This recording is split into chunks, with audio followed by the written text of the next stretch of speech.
অবশেষে বাসটি দৃশ্যমান হলো। আপনারা দেখতে পাচ্ছেন ফায়ার সার্ভিসের উদ্ধারকারী জাহাজ হামজা, এই হামজা এই বাসটিকে টেনে উপরে তুলছে। আপনারা আমার সঙ্গেই থাকুন এবং দৃশ্যটি দেখার চেষ্টা করুন।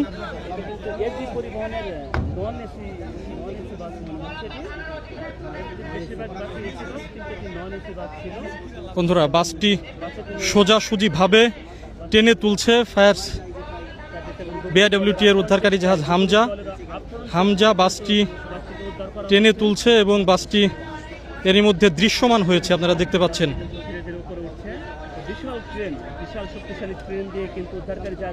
উদ্ধারকারী জাহাজ হামজার যে ক্রেন, এই শক্তিশালী ক্রেন দিয়ে এই বাসটি ওপরে টেনে তোলা হচ্ছে। আপনারা দেখতে পাচ্ছেন বাসটি কিছুক্ষণের মধ্যেই পন্টুনে তোলা হবে। বাসটি সকাল 9টা 25 এই দৌলতদিয়া 7 নম্বর ফেরিঘাটে এখানে এসে এবং সরাসরি বাসটি নদীতে ডুবে যায়। বাসটি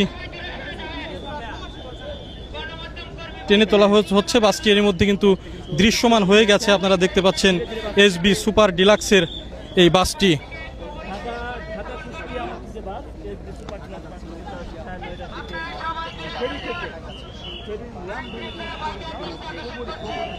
দর্শক দেখতেই পাচ্ছেন বাসটি টেনে উপরে তোলা হলো।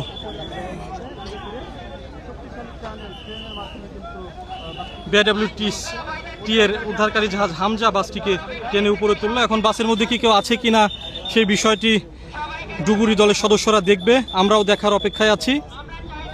তবে ধারণা করা হচ্ছে যে বাসটিতে কেউ নেই। দর্শক বন্ধুরা, আপনারা সাথেই থাকুন এবং দেখার চেষ্টা করুন। বাসটিকে টেনে তোলা হচ্ছে এবং বাসটি এরই মধ্যে দৃশ্যমান হয়েছে।